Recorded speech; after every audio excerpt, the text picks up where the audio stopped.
Magandang araw po mga kakampi. Nandito tayo sa Barangay San Manuel, particular dito sa ginagawang flood control project dito sa Barangay San Manuel, papunta doon sa catchment area na ginawa naman ng DPWH sa proyekto po ito. Kung inyo po makikita ay ginagawa ngayon ng isang private contractor. Ito po ay pinondohan ng city government ng 130 million. Ang flood control project pong ito ay idinoktong doon sa catchment area na ginawa naman ng DPWH. At ito po ay hanggang doon sa may barangay hall ng Barangay San Manuel na hopefully ay makakatulong ito para maibsan ang labis na pagbahang nararanasan ng mga taga-Barangay San Manuel kapag malakas ang ulan. Kasama po natin dito si Kagawad Van Aurelio. Kagawad Van, sa palagay nyo ay makakatulong yung proyekto ito para sa ating mga kababayan dito?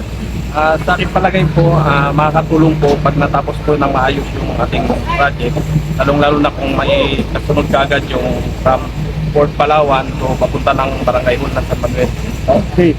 Sa pagkakalaman po ng ating mga kababayan, ito pong project na ito ay idinoktong doon sa catchment area na ginawa ng ng DPWH. Hanggang dyan po ang ginawa ng DPWH. At ito po ay sa city na pagkatapos po ng drainage ay tatakpan po ito ng konkreto, kalsada na po hanggang doon sa may barangay hall.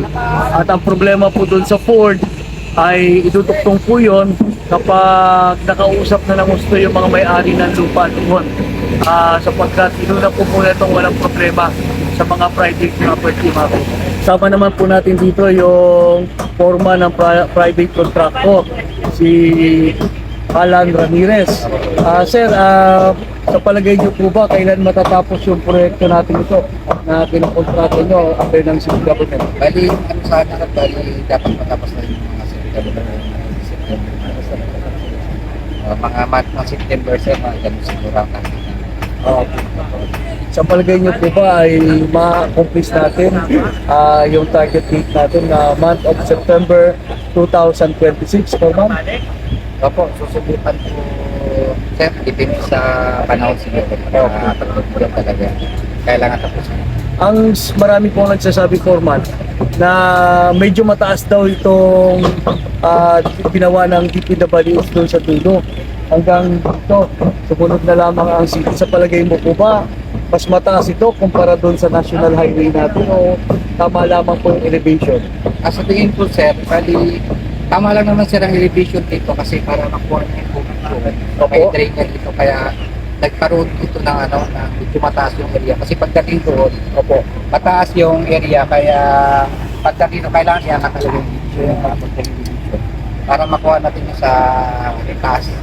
Ibig sabihin po, kahit na mataas ang elevation dito hanggang doon sa dulo, mas mataas pa rin doon sa national highway. Mas mataas pa rin yung national highway.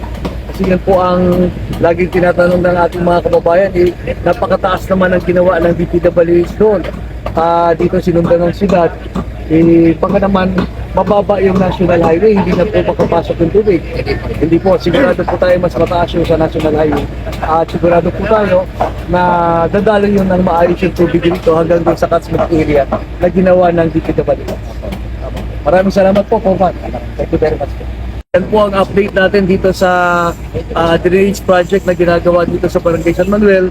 At hopefully po makatulong ito para maibsan ang pagbaha dito sa Barangay San Manuel, lungsod ng Puerto Princesa. Maraming salamat po. Ito ang inyong kakampi, Vice Mayor Jimbo Maristela.